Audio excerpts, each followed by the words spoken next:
cold wind from Massachusetts Bay swept through the North Star Aeronautics plant in Everett. The roar of jet engines filled the air, and fuel smoke curled through the gray winter afternoon. Caleb Hartley knelt on the concrete floor, a rag in his hand as he wiped oil stains beneath an engine stand. Sweat ran down his cheek despite the cold. The old back injury flared again, a souvenir from the accident 7 years ago. But he didn't stop. He couldn't. Every hour here meant rent. A meal for his daughter. A fragile hope that tomorrow might hurt a little less than today. Above him, along the steel walkway, a group of executives approached. The sound of high heels striking metal echoed like the rhythm of a heartless machine. Charlotte Sinclair, 32, the CEO of North Star, walked at the center of 3 senior directors, all in black suits, with the sharp eyes of people used to commanding rather than listening. Charlotte stopped, looking down from the railing. Her gaze swept across the factory floor like a general inspecting her battlefield. She spotted Caleb, the faded blue uniform, oil-stained hands, body bent low, trying to disappear into the cold geometry of the industrial world around him. Careful, Charlotte's voice carried down, cold as the wind outside. Don't touch anything you don't have the qualifications to understand. Jet engines aren't made for people who only know how to mop floors. A muffled giggle. Then more laughter followed. A silver-haired director with gold-rimmed glasses burst out laughing, the sound echoing through the plant like a public slap in the face. Caleb stayed still. He didn't look up. He didn't answer. He just tightened his grip on the rag and waited for them to pass. His eyes drifted toward the F-47 Phantom Strike behind the bulletproof glass, a masterpiece of technology North Star had poured billions into. That world, behind the glass, had once been his, the sky, the clouds, the freedom. Now all that remained was the cold ground, and his calloused hands. Charlotte and her entourage disappeared down the corridor. The echo of heels faded, replaced by the familiar noise of engines, metal, and the distant murmur of engineers. Caleb exhaled slowly, but something stayed stuck in his chest. Not anger. He was used to contempt. It was sadness. The sadness of a man who once soared 30,000 feet above the earth, now kneeling on concrete. Behind the glass, the F-47 shimmered under the lights. On its wing was a small inscription, "For those who dare to fly." Caleb stared at it for a long moment and wondered, what about those who used to fly? The ones who fell? What happens to them? But he said nothing. He just bowed his head and went back to work. At the corner of the hangar, his 8-year-old daughter, Isla, sat with a sketchbook in her lap, a pencil in hand, her eyes glowing each time a plane took off. For her, he could endure anything. For her, he could kneel on any ground. For her, he could lose everything. Except hope. If you too believe that sometimes the quietest people carry the most extraordinary stories, hit subscribe to follow Caleb's journey. The man who once touched the clouds, now learning how to rise again from the ground. But does Charlotte Sinclair truly know who the man she just insulted really is? Boston, Massachusetts. The 40-story glass and steel tower of North Star Aeronautics rose above the financial district, a cold declaration of power. 40th floor, CEO's office. Charlotte Sinclair stood before the floor-to-ceiling window, staring down at the city now drowned in darkness. It was 11 p.m., and she was still here, as she had been every night since her father died, 6 months ago. Edward Sinclair, founder of North Star, the king of the defense aviation industry. He had taught Charlotte that weakness was a sin, emotion an enemy of success, and that a leader must learn to stand alone at the top. Charlotte grew up in that world. Diplomatic dinners where her father shook hands with generals, flights to Washington for lobbying meetings, billion-dollar contracts signed in glass-walled rooms. She still remembered being 10, sitting in this very office, watching her father fire a senior director for lacking strategic vision. The man had worked 25 years. He cried. Her father did not. "Do you see?" he said.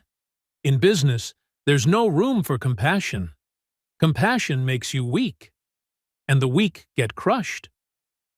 Charlotte nodded. She didn't understand back then, but she learned. She learned to keep her distance. She learned not to cry. She learned to turn her heart into steel. On her 16th birthday, her father was in Tokyo, negotiating a deal with Japan's self-defense forces. He didn't come home, didn't call. He only sent a curt message through his secretary. "Happy birthday. The contract matters more." That day, Charlotte cried, and it was the last time. Now she stood in the position he left behind, but the board didn't trust her. They looked at her, a 32-year-old woman, and saw weakness. They waited for her to stumble, for proof that she could be replaced by a more experienced man. So Charlotte became more ruthless than her father ever was. In her first month, she laid off 15% of the staff, cut every project that didn't yield instant profit, and demanded 70-hour work weeks. No excuses, no justifications. Every night, she stood before the mirror in her private restroom, practicing not to tremble, practicing not to let anyone see fear in her eyes, practicing to become a wall of steel, cold, hard, perfect.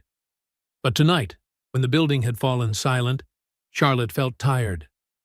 Tired of being strong, tired of not being allowed to be weak, tired of having no one to talk to. She looked down at her desk. A single old photograph, the only trace of memory in the sterile room. In the photo, her father stood beside a young pilot in a flight suit, both smiling for once. Her father had never told her the details of that day, only that the pilot saved my life during a test flight in Afghanistan. The plane malfunctioned. The man could have ejected, but chose to stay. He refused a medal, her father had said. He only said, "I was just doing my job, sir." Charlotte never knew his name. And when her father died, that secret was buried with him. She sighed, switched off the office lights, and went back to her cold penthouse, where she lived alone, with no voices, no shadows but her own. Dorchester, Boston, an old apartment building with peeling paint and creaking stairs. Unit 3B, 2 small bedrooms, a living room doubling as kitchen, no air conditioning. Caleb unlocked the door as the clock struck 7.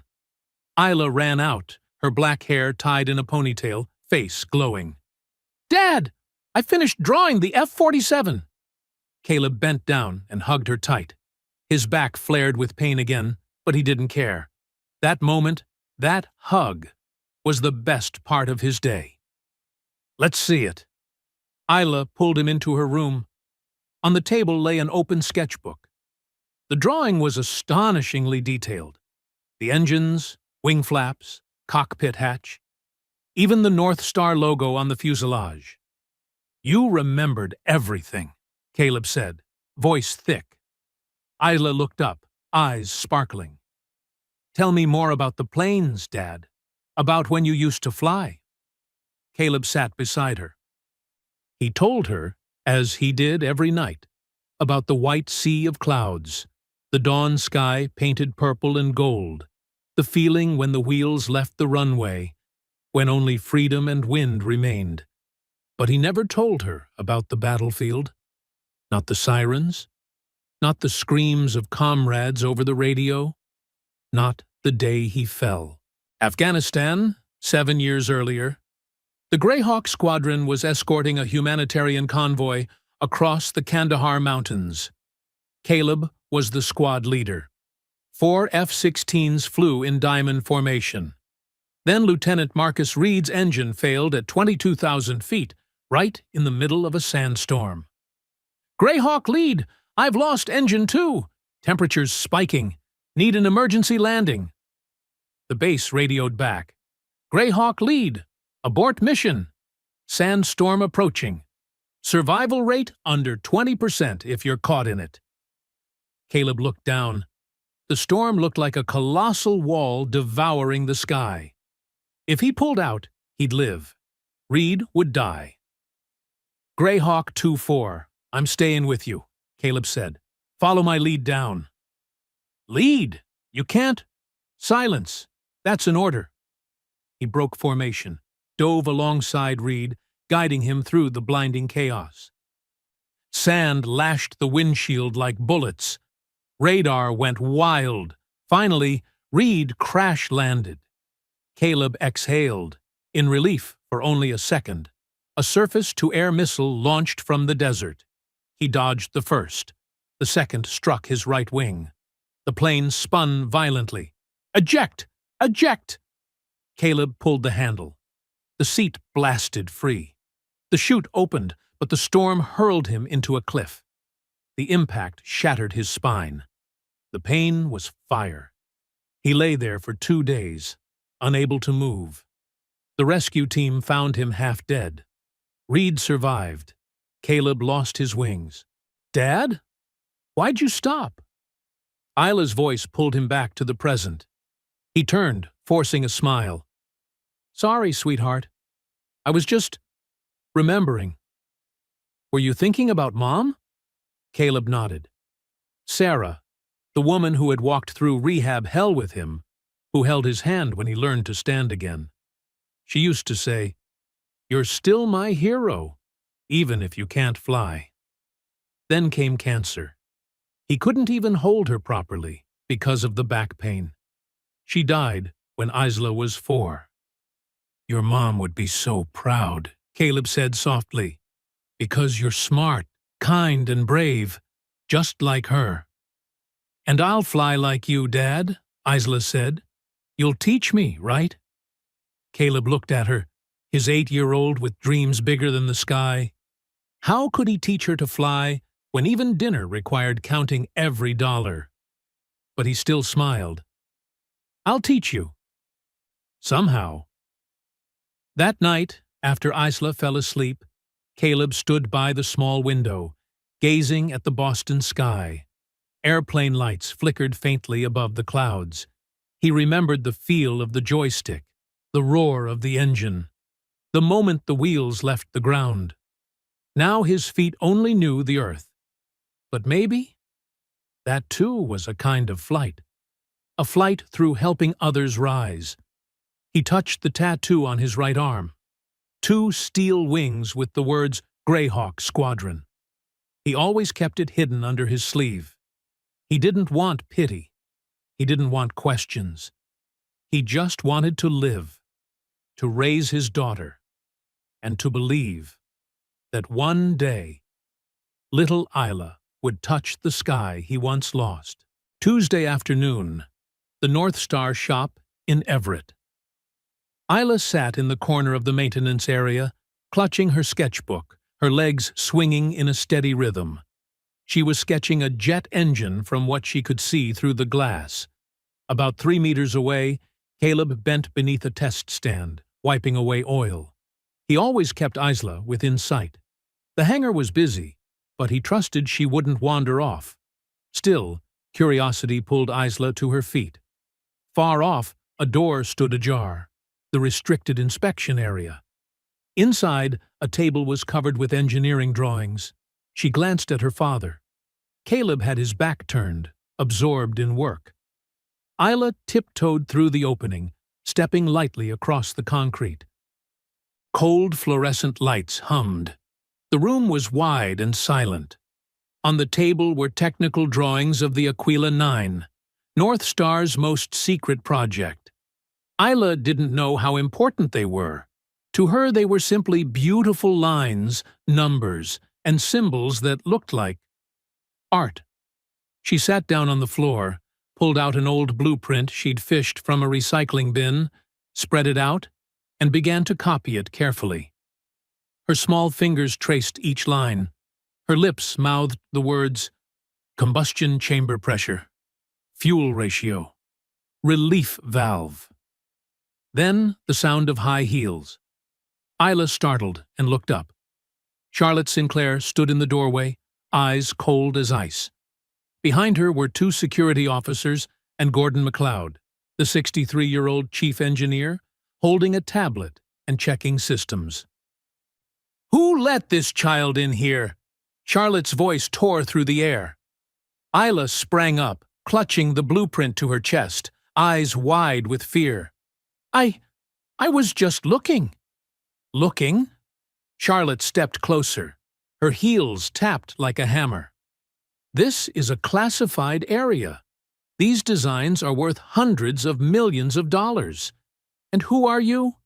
A lost child wandering into places she shouldn't be?" She knelt to meet Isla's eye level, not to soothe, but to make the girl feel the weight of her anger. "Do you know about the plane behind that glass?" Charlotte pointed outside toward the prototype F-47 parked there. "It cost over $200 million. More than your parents will earn in a lifetime. More than your school. More than the home you live in." Isla slid back until her spine hit the table. Tears spilled from her eyes. "I'm sorry. I didn't know." "Didn't know?" Charlotte straightened, voice ice-hard. "Irresponsibility is not knowing. And irresponsibility has no place in this company." She turned to security. "Find the child's parents. File a security breach report." Gordon MacLeod stepped forward, his tone softening. "Ms. Sinclair, the child was only drawing. Perhaps what, Gordon?" Charlotte snapped, whipping her head around. Her gaze was a knife. "Perhaps we should let kids wander into classified areas. Perhaps security is a joke?" Gordon fell silent. He knew when not to argue. Then Caleb came running. He crossed the shop floor, heart pounding. Someone had reported his daughter in trouble. He didn't know what had happened. Only panic. Standing at the restricted area doorway, he saw Isla. "Sweetheart." Charlotte turned. Her eyes swept him from head to toe. His damp uniform, oil-stained hands, the mop he still held. "You the child's father?" she asked. "Yes, ma'am. My daughter won't do it again. She infiltrated a classified area." Charlotte cut him off, her tone glacial. "A serious violation. And you, as an employee, are responsible for your child's behavior on company grounds." Caleb swallowed dryly. He understood what that meant. A security breach could mean termination. And he could not lose this job. "I am deeply sorry, Miss Sinclair.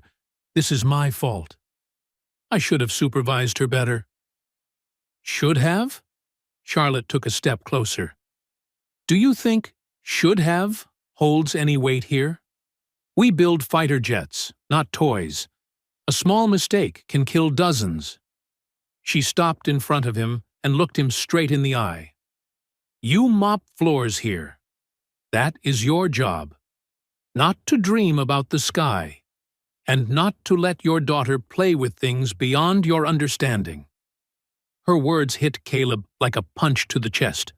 Not shame, he had grown used to contempt, but the painful truth that followed.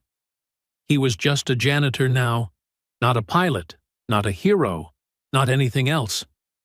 "You understand?" Charlotte asked. Caleb nodded without looking up. "Yes, ma'am. I understand." "Good. Remove your child from this area. Next time, keep her somewhere safe. The shop is not a playground." Caleb took Isla's hand. Her fingers trembled. He gently pried the blueprint from her and placed it back on the table. "Let's go, baby." They stepped out into the hangar. Eyes followed them. Some snickered. Some shook their heads. Some whispered. Gordon MacLeod watched them go, his face shadowed with sadness. He noticed how Caleb moved, each step slow and precise, like someone disciplined by the military. The way Caleb placed a hand on his daughter's shoulder, protective, practiced. And he thought, this is not an ordinary janitor. But he did not speak. Not yet. Caleb led Isla to the parking lot. Night had fallen. Wind from the bay slapped their faces. Isla sobbed. "I'm sorry, Daddy. I didn't know. I just wanted to look." Caleb knelt and hugged her. His back pain twisted like a knife, but he held tight. "It's okay, love. Daddy's not angry. I'm just scared you might get hurt." "But she said terrible things. She said you only mop floors." "She said I don't understand anything." Caleb inhaled deeply. Something inside him cracked. Not rage, but a deep sorrow. "Listen to me," he said softly. "There are people who measure a person by where they stand. They think if you're not up high, you have no worth." "But you used to fly. You were a pilot. Why don't you tell her?" Isla asked. Caleb looked into his daughter's eyes, dark, clear, full of hope and hurt. "Because a person's worth isn't what they once were, sweetheart. It's how they treat others when they fall. But that's not fair. Life isn't fair, baby. But we still live. We still love. We still dream." Caleb stood, took his daughter's hand, and led her toward the bus stop. Behind them in the shop, Charlotte Sinclair stood at the temporary office window, looking down at the parking lot. She saw Caleb and Isla, two small figures under the yellow lights, and for the first time, a strange feeling rose in her. Not exactly regret, more like a question. Was I right? She dismissed it. To lead, she told herself, you cannot question yourself. You must be resolute. You must be strong, even if that means stepping on others. Gordon MacLeod couldn't sleep that night. He sat in his small study in Cambridge, staring at the computer screen. Before him was an old photograph, taken 15 years ago at a military event at Pease Air National Guard Base, New Hampshire. That day had been a ceremony honoring the Greyhawk Squadron after a top-secret rescue mission in Afghanistan. Back then, Gordon was still an Air Force engineer in charge of fighter jet maintenance. He'd been invited because the squadron's aircraft used several of his own technical modifications. The photo was grainy under the hall lights, but Gordon remembered every face. 5 pilots stood in a line, flight suits crisp, medals gleaming. The man in the center was the squadron leader, Captain Caleb Hartley. Gordon zoomed in. The face was younger, unscarred, but the eyes, those eyes were unmistakable. Steady, calm, just as they were today. "Caleb Hartley," he murmured, "you're still alive." He remembered the news 2 years after that ceremony. Greyhawk had been reported missing on a classified mission in Afghanistan. No bodies, no official report. Just a brief statement from the Pentagon. The pilots perished in the line of duty. Yet in military circles, rumors persisted. Someone had survived. Badly injured, discharged quietly, erased from records for security reasons. Gordon had never known for sure. Until now. He looked again at the photo. On Captain Hartley's right arm, below the short sleeve, part of a tattoo was visible, 2 steel wings. And he remembered that afternoon, when Caleb held Isla, his sleeve riding up, revealing that same emblem. "It's you," Gordon whispered. "It's really you." But why was a war hero working as a janitor at North Star? Why endure humiliation, mockery, without saying a word. He thought of the way Caleb looked at aircraft, not with a civilian's admiration, but with the longing of someone who once belonged to that sky. The next morning, Gordon arrived at the plant early. Dawn light seeped through the hangar. Most employees hadn't clocked in yet. He spotted Caleb mopping the floor near the assembly line. "Caleb," he called softly. Caleb looked up, startled. "Mr. McLeod?" Gordon approached, voice low but firm.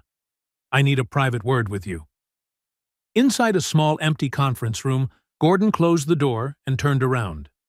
"Captain Hartley," he said. "Or should I say, Greyhawk Lead." Caleb froze. His face paled, his hands clenched. "I don't know what you're talking about." "Greyhawk Squadron, Afghanistan, escorting the humanitarian convoy through a sandstorm. You saved 4 men from certain death. And then you vanished from the records." Caleb turned away, staring out the window at the sky fading from gray to pale orange. From the nearby airfield, a training jet took off. "That man's dead," he said hoarsely. "Died in the desert, along with his career." "But you're still here." Gordon stepped closer. "Why haven't you told anyone? Why live like this?" Caleb turned back, eyes red. "Because I have an 8-year-old daughter who needs 3 meals a day. Because the veteran's pension couldn't cover my wife's hospital bills before she died. Because every medal in the world can't buy milk for my child. And because I'm done with people looking at me with pity. I don't need anyone telling me, 'You're so brave,' when they have no idea what loss really means." Gordon nodded slowly. He understood. He himself had survived a helicopter crash in the 1980s that left him with a permanent limp. He knew what it felt like to be seen as a man no longer whole. "I won't tell anyone," Gordon said. "But there's something you should know. Edward Sinclair, Charlotte's father. You remember him, don't you? You saved his life 15 years ago." Caleb stiffened. Sinclair. Edward Sinclair. "The test flight in Afghanistan. Mechanical failure. He would have died if you hadn't guided the plane down through the storm. You refused the medal. Just said, 'I was only doing my job, sir.'" The memory hit. The silver-haired man. The grateful eyes. "You saved my life, young pilot," he had said. "I'll never forget it." "Edward Sinclair passed away 6 months ago," Gordon continued. "His daughter, Charlotte, runs the company now. She's not an easy person. She's trying to prove she deserves that chair." "By stepping on everyone else," Caleb said bitterly. "Maybe," Gordon sighed. "Or maybe she's just afraid. Afraid she's not good enough. Afraid to fail." Caleb looked him in the eye. "Why are you telling me this?" "Because I think you and she are more alike than you realize. You both fell once. You're both trying to rise again, just in different ways." Gordon placed a hand on Caleb's shoulder. "You saved her father once. Maybe one day. You'll save her too." Caleb said nothing, but something shifted inside him. Not forgiveness, but understanding. Even though Gordon kept silent, rumors began to spread. Tessa Reed, a 28-year-old engineer known for her curiosity, accidentally overheard the tail end of Gordon's call with an old colleague. "Greyhawk. Yes, I'm certain. He's still here." "No, I won't say anything." Tessa followed the clue. She dug through old articles, military forums, declassified archives. She found a 2010 report, partially redacted, naming a pilot. The Greyhawk Squadron conducted a high-risk rescue mission under extreme weather. Captain, redacted, remained behind to ensure the safety of his team, resulting in redacted, recommended for the Silver Star. She cross-checked the dates. They matched the time Caleb had mentioned his injury. Then she watched him. The The way he moved, methodical, precise, like a man trained by the military. The way he looked at aircraft, not with distant admiration, but with intimate knowledge. Tessa whispered to a few close colleagues, and rumors spread like wildfire. They say the janitor used to be a pilot. No way. If so, why's he working here? Maybe he was injured. Can't fly anymore. I heard he once saved someone really important. During a strategic meeting, Charlotte overheard the murmurs. While she presented the next quarter's financial plan, one middle manager leaned over and whispered to a colleague. She caught two words, janitor and pilot. Charlotte slammed her palm on the table. Are we discussing strategy or gossip? The room fell dead silent. Ms. Sinclair, the director stammered, we just heard that. I don't care what you heard, Charlotte cut in sharply. This is a corporation, not a Hollywood movie. Get back to work. That night, however, alone in her office, Charlotte couldn't shake the thought. She opened her father's desk drawer, the one she'd never touched since he died. Inside were old papers, pens, a stopped watch, and the photograph. The same one she'd seen 100 times, yet never looked at. Her father stood beside a young pilot. The pilot's face was blurred by motion, but the badge on his chest was clear. Grey Hawk Squadron. Charlotte lifted the photo under the desk lamp. The pilot's stance, tall, broad-shouldered, perfectly straight. She thought of Caleb, the way he stood, even with his injured back, the way he looked at planes, the way he held his daughter, with the gentleness of a man who'd seen too much violence. No, it can't be, she whispered. But the seed of doubt had been planted, and it was beginning to grow. Friday, the big day. Aquila, 9, the project on which North Star had staked its entire future, would be demonstrated before the Pentagon delegation, Senator Graham Caldwell, chairman of the Armed Services Committee, representatives of 3 rival defense corporations, 15 international journalists. This was Charlotte's moment, her chance to prove she deserved her place, to silence every doubt, to show the world that North Star had not weakened after Edward Sinclair's death. She had spent 3 months preparing, checking every detail, rehearsing her speech dozens of times. Failure was not an option. But at 9 a.m., during the final systems check before 0 hour, something was wrong. Inside the Everett test control room, data streamed across the large monitors. Gordon MacLeod stood before the main console, his brow furrowed. Combustion chamber pressure is unstable, he said, fluctuating between 850 and 1100 psi. It should be steady at 950. Tessa Reed scanned her tablet. Temperature spike, 2800 Fahrenheit for 3 seconds, then dropped to 2400.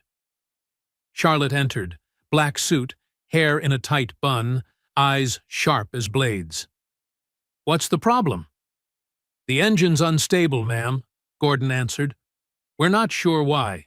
Triple-checked everything. On paper, it's perfect. Then find what's wrong, Charlotte said coolly. The demonstration starts at 2 p.m. We have 5 hours. Ma'am, if we can't isolate it, we recommend postponing. There is no postponing, Charlotte cut in, voice like ice. Postponing is shooting ourselves in the foot. The press will tear us apart. Competitors will use it to win the contract, and the board will vote me out. She looked directly at Gordon and Tessa. Find the cause. Fix it. Now. The room turned into a beehive in chaos. Engineers rushed about, checking every valve, every sensor, every fuel line. Keyboards clattered. Technical arguments ricocheted off the walls. About 30 feet away, Caleb was mopping outside the control room. The commotion made him look up.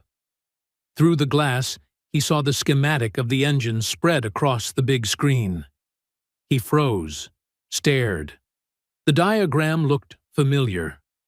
In all his years flying, he had studied countless schematics, F-16s, F-18s, F-22s, different in detail, but sharing silent rules of structure.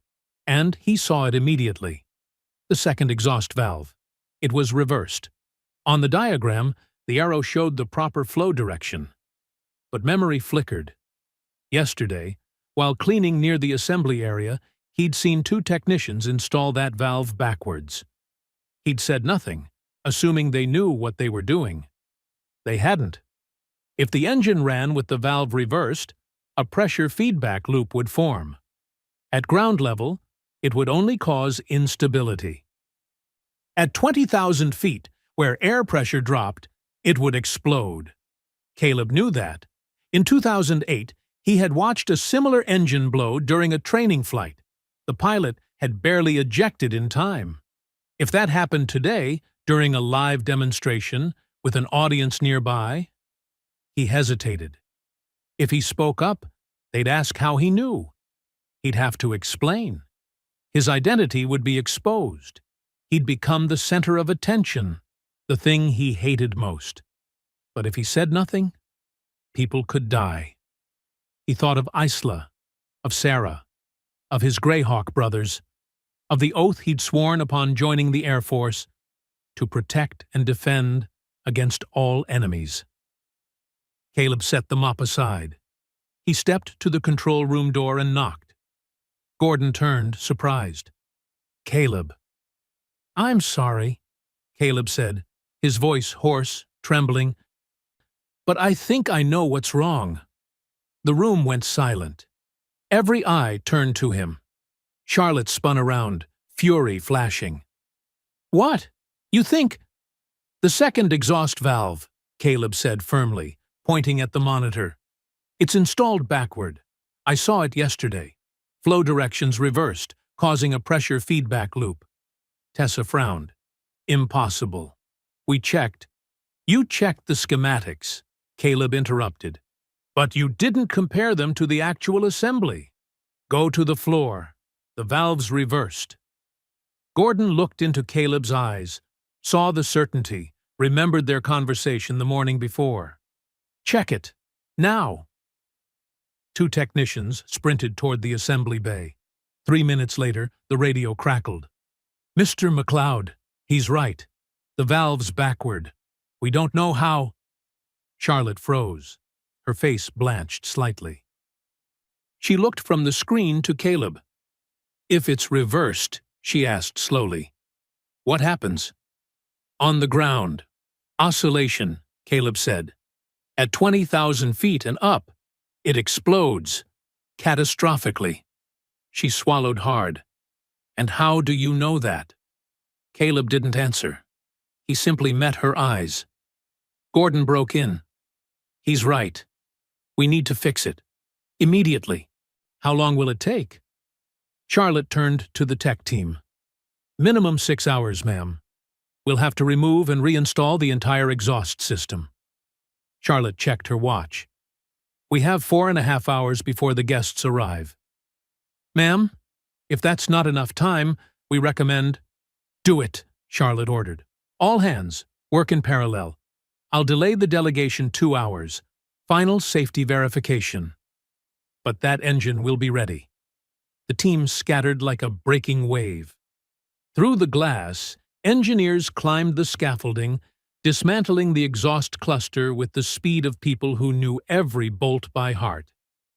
Inside, only Charlotte and Caleb remained. She stepped closer, her voice tight as a drawn wire. "You just saved this demonstration. Possibly lives. Why?" Caleb looked outside, watching the engineers move beneath the white lights. Doing the right thing doesn't need a reason. Charlotte studied him for a long moment. In her eyes, suspicion tangled with something else. Curiosity, maybe even respect. "Who are you?" she whispered. But Caleb had already turned away, walking out to pick up his mop again. 2 p.m. The North Star hangar in Everett was packed to capacity. The Pentagon delegation, 5 generals in full dress uniform, medals gleaming, occupied the front row. Beside them sat Senator Graham Caldwell, a man in his 60s with perfectly combed silver hair and a polished politician's smile, tapping notes onto his tablet. Behind them, rows of journalists lined up with cameras and microphones. Representatives from Boeing, Lockheed Martin, and BAE Systems, North Star's fiercest rivals, watched with skeptical expressions. North Star's engineers stood on both sides, exhausted but proud. They had done it, reinstalled the valve in 5.5 hours, triple-checked every system. Everything was perfect. Charlotte stepped up to the podium, charcoal gray suit, hair loose and softer than usual. She didn't smile, she rarely did in business, but her voice carried, firm and clear. Today, North Star Aeronautics proudly presents Aquila 9, a breakthrough in jet propulsion technology. Fuel efficiency up by 23%, thrust increased by 18%, and unmatched performance under extreme conditions. She paused, scanning the audience. And, more importantly, this is an engine built with safety as its top priority. Every component inspected 47 times before installation. Every system equipped with triple redundancy. She gave a nod. The curtain drew back, revealing Aquila 9 on the test stand. A gleaming mass of metal under the floodlights, exhaust nozzle aimed toward a massive soundproof chamber. The audience applauded politely. Cameras flashed. "And now," Charlotte announced, "we will proceed with the full-power demonstration." In the control room, Gordon MacLeod placed his hands on the keyboard. "Ready, ma'am." "Start the sequence." The engine roared to life. A low hum rolled across the concrete, deepening into a thunderous growl. A blue-orange flame surged from the nozzle, beautiful and terrifying. Temperature rising. Thrust rising. Every number on the screen exactly where it should be. The audience leaned forward. Senator Caldwell took notes. The generals nodded. Cameras rolled. 30 seconds. 60. 90. Everything perfect. Charlotte exhaled lightly, glancing at Gordon. He nodded back. Then the pressure gauge spiked. "Combustion pressure rising!" Tessa screamed from the control room. 1,200 psi! 1,350! 1,500! "Cut the fuel!" Gordon shouted. Too late. A muffled pop echoed from within the engine housing. Smoke belched out. The flame turned, no longer blue, but red, then dark orange, then black. Warning lights flashed across the console.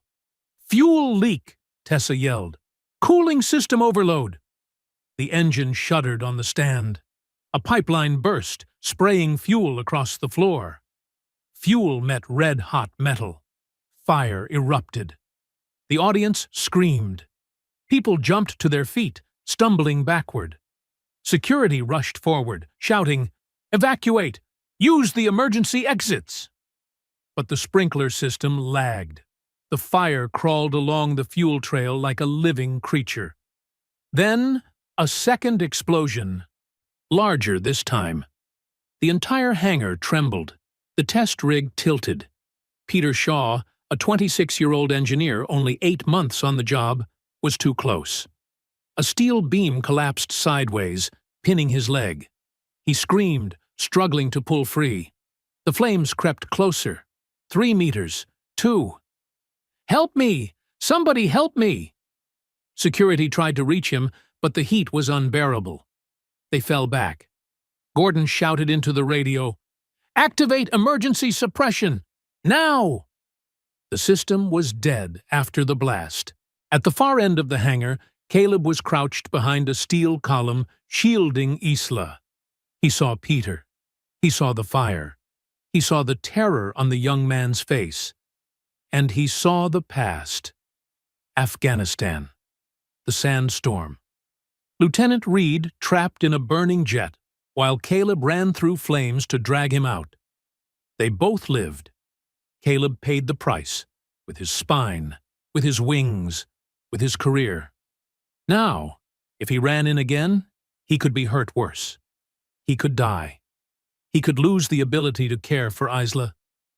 But if he didn't, Peter would die. Caleb looked down at his daughter. Isla, stay here. Don't move. Dad, don't! But he was already running. He grabbed a fire extinguisher from the wall, blasting a path through the flames. The heat slammed into his face. Smoke filled his lungs. Still, he pushed forward. He reached Peter. The young man looked up, eyes red with smoke and tears. Please, help me.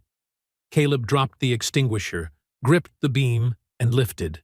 Pain ripped through his back like lightning. His spine screamed. He roared, but didn't let go. The beam shifted, just enough. Peter pulled his leg free. Go! Caleb shouted.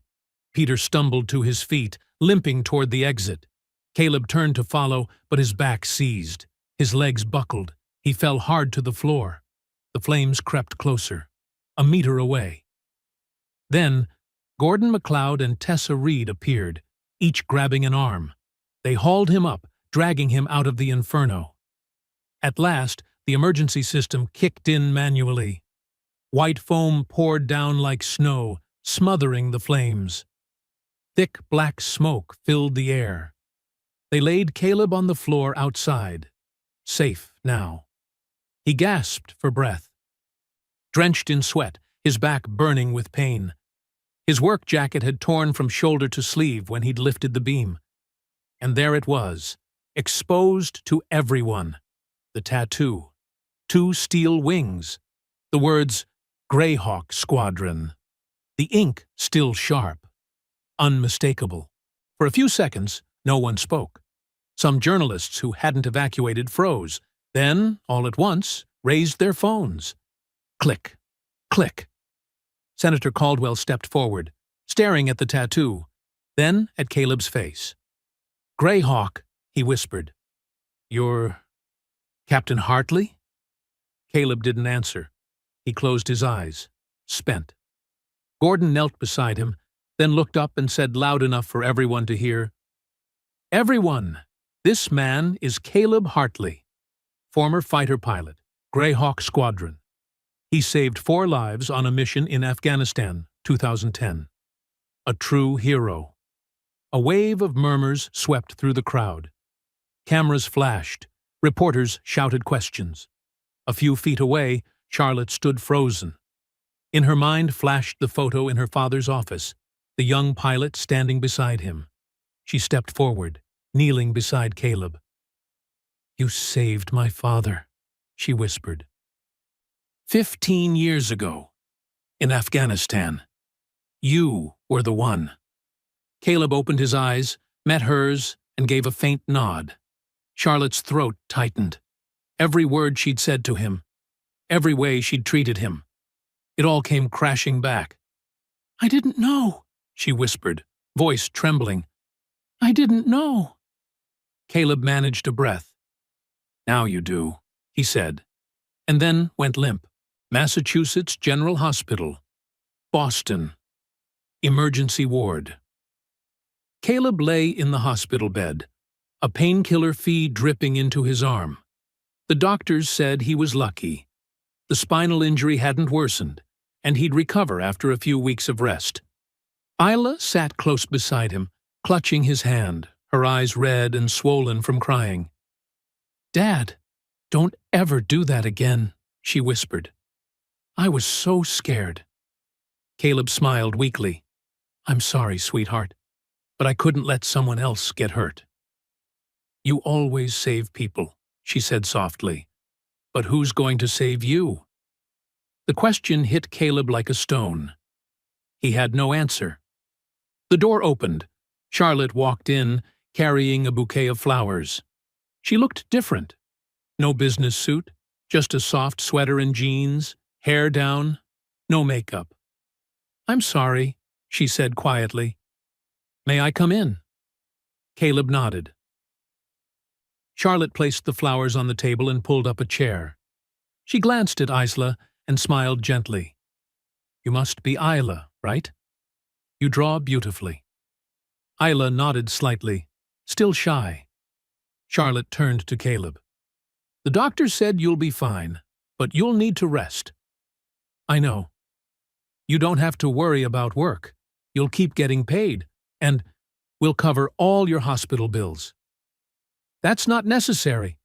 "Please," Charlotte interrupted, her voice trembling. "It's the least I can do. After everything you've done, for my father, for my company, for Peter." Caleb looked at her. "You don't owe me anything." "I owe you everything," Charlotte said. "My father lived 15 more years because of you. I had a father for 15 more years because of you. And today, you saved a young engineer's life. You saved the company's name. You saved all of us."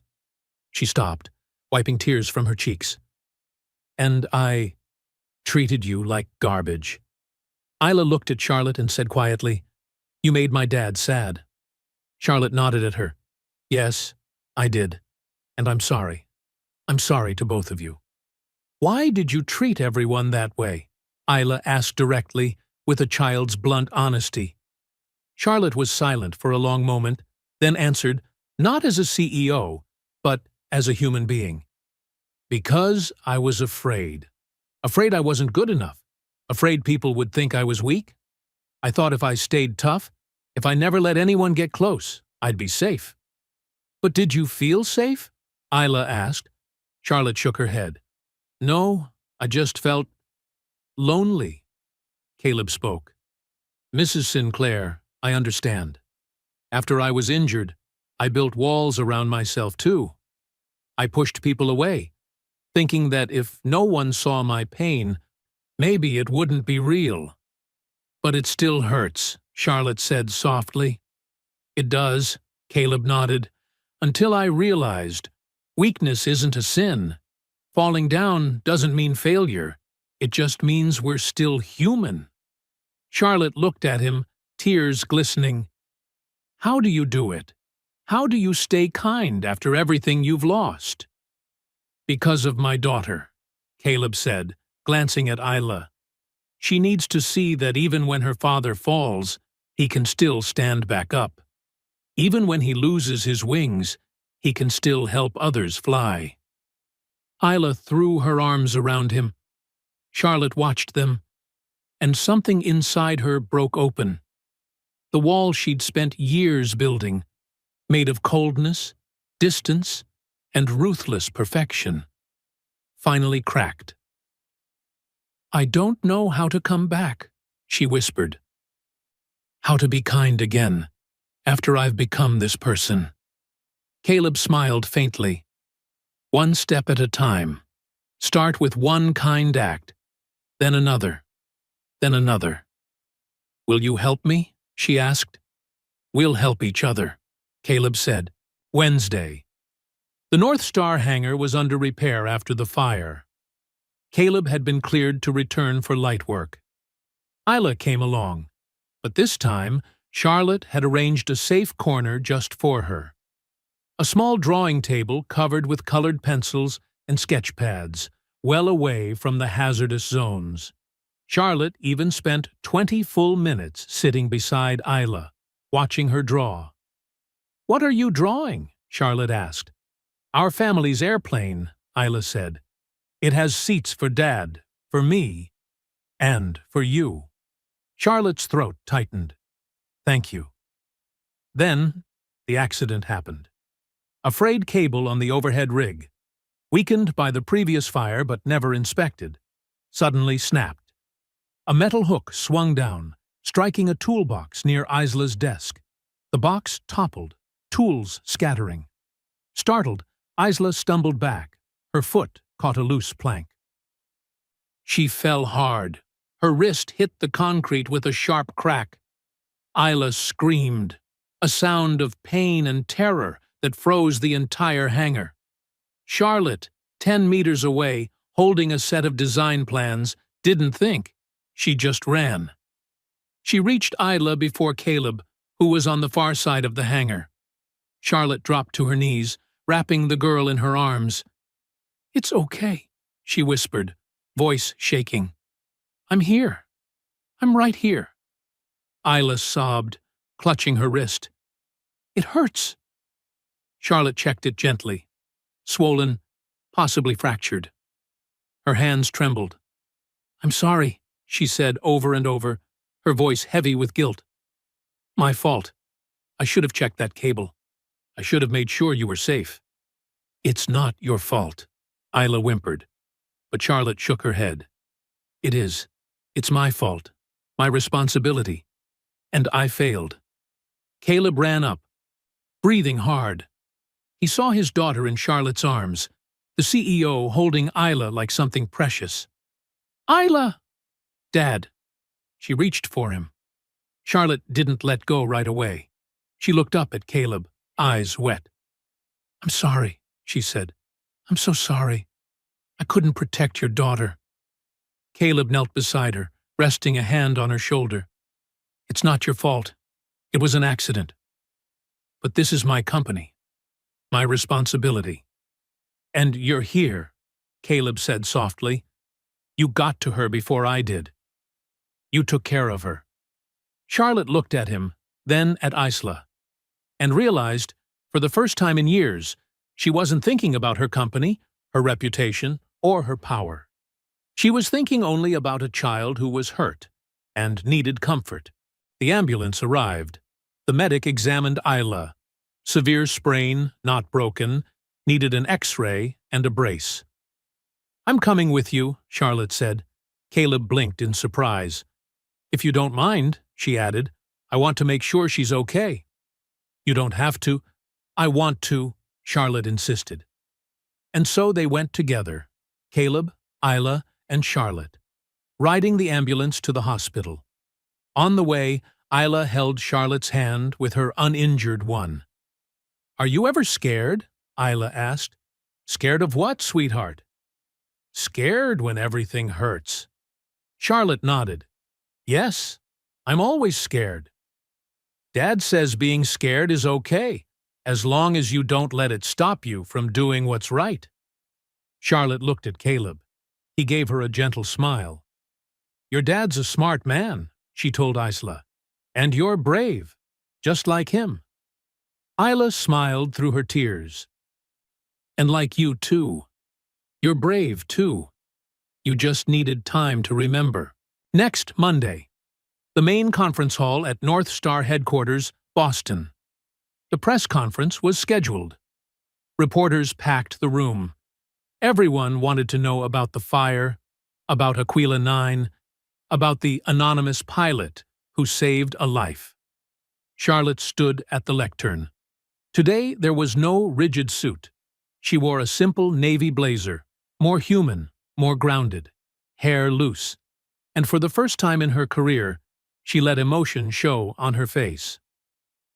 "Ladies and gentlemen," she began, her voice no longer cold, "today I stand here not only as the CEO of North Star Aeronautics, but as a person who has made mistakes." The room fell silent. 6 months ago, when I took over after my father passed away, I believed that to lead, one had to be tough, flawless, never weak. She paused, drew a breath. I was wrong. I treated employees like numbers. I fired people without thinking about their families. I insulted a man I later learned had saved my father's life. Cameras flashed. Pens raced over notepads. Caleb Hartley is a war hero. He served in the Greyhawk Squadron, saved 4 men on a mission in Afghanistan, and paid for it with his flying career. He saved my father 15 years ago. And last week, he saved our engineer from the fire. Charlotte glanced toward the back of the room, where Caleb stood, unwilling to take the stage. She gave a faint smile. "But when he worked for us, I treated him like trash. I insulted him. I insulted his daughter. I did it because I thought my position allowed me to look down on others. Her voice trembled. I was wrong, and I'm sorry. I apologize to Caleb Hartley. I apologize to Isla. I apologize to every employee I've hurt. She wiped away tears, something she would have called unforgivable weakness 6 months earlier. A person's worth isn't in their title. It's in how they treat others. I failed, but I will learn, and I will change. She looked straight into the cameras. Starting today, North Star is establishing the Greyhawk Fund, a scholarship program for employees, children, and for the community, creating access to aviation education. We're building a training center where children from every background can learn to fly. She turned to Caleb. And I'm inviting Caleb Hartley to serve as director of the fund and aviation safety advisor. Not because he's a hero, but because he understands what service means. Applause filled the hall. Caleb didn't step up. He spoke from where he stood. I thank you, Ms. Sinclair. But I don't need a title. I just need a classroom, where kids like my daughter, who can't afford flight school, can come and dream. I'll teach for free. That's the legacy I want to leave. Charlotte nodded, smiling. Then we'll build it. Together. October, the following year. Everett, Massachusetts. The new Greyhawk Fund facility stood beside North Star's main plant, a modern, warm, 2-story building with wide windows facing the runway. Inside were classrooms, aircraft models, flight simulators, an aviation history library, and a special room where veterans taught skills to the next generation. A bright Saturday morning. The opening ceremony was modest. North Star staff, local families, a few reporters, and 50 children from underserved Boston communities. Isla, now 9, her wrist fully healed, stood on a small platform holding an oversized pair of scissors. Beside her, Caleb wore a white shirt and slacks, no more janitor's uniform, and Charlotte wore a sweater and jeans, hair down and natural. Ready? Charlotte smiled. Yes, ready? Isla cut the red ribbon. Applause broke out. The kids cheered and rushed in to explore. Caleb watched with a hand on his daughter's shoulder. Warmth filled him, not the old longing for the sky, but the joy of helping others reach it. Charlotte stood beside him, shoulder to shoulder. Thank you, she said softly, for teaching me how to fly again. Caleb looked at her. I didn't teach you to fly. I reminded you that wings aren't just for flying high. They're for lifting others. And now we're lifting them, Charlotte said, watching the laughing children. A boy of about 8, in a worn shirt and scuffed shoes, ran up. Sir, can anyone learn to fly? Caleb knelt to eye level, the movement he'd practiced with Isla. Anyone with a brave heart can learn, and you've got one. I can see it. The boy grinned and ran off to join his friends. Tears filled Charlotte's eyes, this time, tears of joy. My father would be proud, she whispered. He already is, Caleb replied. He raised a daughter strong enough to recognize her mistakes and change. That's the greatest legacy. That afternoon, as the children went home with scholarship applications and bright smiles, Caleb and Charlotte stood in front of the building, watching the sunset. In the distance, on the runway, the refurbished F-47 Phantom Strike lifted off, its fuselage painted with the Greyhawk steel wings. Do you miss it? Charlotte asked. Flying. Every day, Caleb admitted. But now I've found another way to fly. Through these kids, through my daughter, through the people I help. And through me, Charlotte said softly. You helped me fly again. Caleb turned to her. We helped each other. Isla ran out, holding a fresh drawing. "Daddy, look." Caleb knelt. On the page were three figures, a man, a little girl, and a woman, standing beneath a plane in the sky. Beneath it, she'd written in slanted letters, "The Flying Family." "It's beautiful." "Honey," Caleb said, hugging her. Charlotte knelt too, brushing a fingertip over the drawing. "May I keep this one?" Isla nodded. "Yes, because you're part of my family now." Charlotte hugged Isla, tears spilling over. "Thank you for a second chance." The three rose, hand in hand, watching the sky shift from orange to violet. Caleb thought of Sarah, of the Greyhawk pilots, of what had been lost and what had been found, and he realized he had never truly lost his wings. He had only learned to use them differently, to lift others, to shelter dreams, to build a legacy not in the sky, but in the heart. "Daddy," Isla asked, "will I get to fly for real someday?" Caleb looked at his daughter, then at Charlotte, the woman who had learned to land from loneliness and to fly again on kindness. "My love," he said, "you're already flying. And you'll fly higher than I ever did, because you fly with your heart, not just with wings." Isla smiled. Charlotte smiled. Caleb knew, dreams don't die when we fall. They wait for us to teach others how to take off.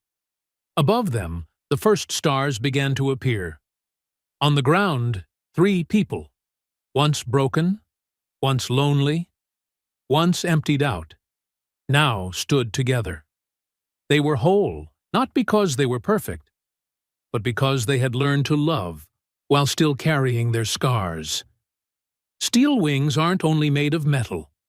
They're forged from courage, sacrifice, and the hope that even when we can no longer fly ourselves, we can still help others touch the stars.